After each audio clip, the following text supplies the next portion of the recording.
పల్లెపూరులో Congress దూసుకువెళ్లింది. Majority గ్రామాల్లో విజయం సాధించింది. బీజేపీ బీఆర్ఎస్ పెద్దగా ప్రభావం చూపలేకపోయాయి. ఇక ఇండిపెండెంట్లు రెబల్ అభ్యర్థులు చాలా చోట్ల గెలిచారు. ఒక్క ఓటుతో కొందరు గెలిస్తే సమాన ఓట్లు రావడంతో డ్రాలో మరికొందరు గెలిచారు.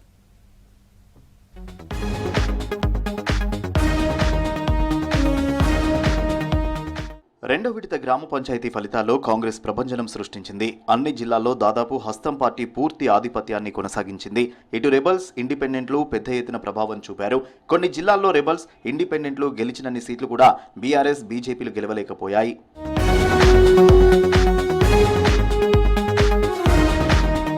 ఉమ్మడి ఆదిలాబాద్లో కొన్ని చోట్ల బీఆర్ఎస్ ప్రభావం చూపింది. కొన్ని చోట్ల వార్డులు డ్రా కాగా టాస్ వేసి ఫలితం తేల్చారు.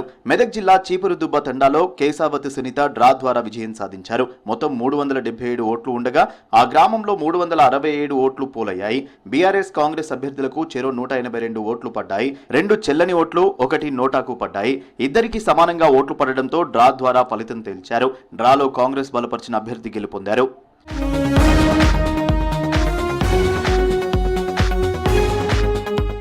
వికారాబాద్ జిల్లా మరుపల్లి మండలం రాంపూర్లో ఒక్క ఓటుతో కాంగ్రెస్ బలపరిచిన రమాదేవి గెలుపొందారు. కామారెడ్డి జిల్లా ఎల్లారెడ్డి మండలం మౌలాన్ఖేడ్ సర్పంచ్గా చంద్రశేఖర్ 2 ఓట్ల తేడాతో గెలుపొందారు.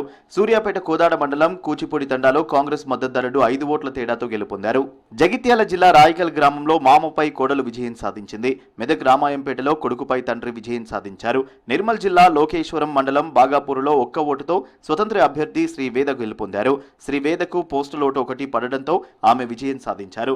ఆదిలాబాద్ జిల్లా మావల మండలం బట్టి సావర్గాంలో సర్పంచ్గా స్వతంత్ర అభ్యర్థి శ్రీనివాస్ రెడ్డి 6 ఓట్లతో విజయం సాధించారు.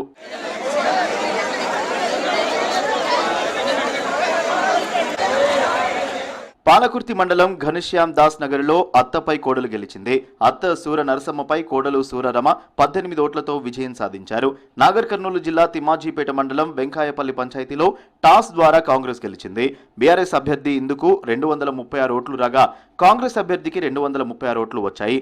అధికారులు టాస్ వేసి ఫలితాన్ని తేల్చారు.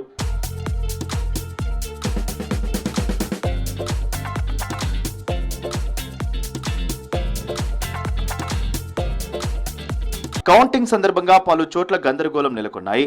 జగిత్యాల జిల్లా రాయకల్ మండలం బోర్నపల్లిలో సర్పంచ్ ఓట్ల లెక్కింపులో గందరగోళం ఏర్పడింది. సర్పంచ్ అభ్యర్థి లేకుండానే కౌంటింగ్ చేశారు ఎన్నికల అధికారులు.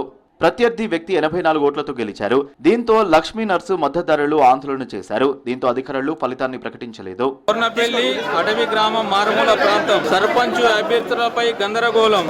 స్థానిక సర్పంచ్ అభ్యర్థి కౌంటింగ్ కేంద్రంలో లేకపోవడంతో ప్రజల నిరసన వ్యక్తం చేస్తున్న ఎదుటి అభ్యర్థులు మళ్ళీ రీకౌంటింగ్.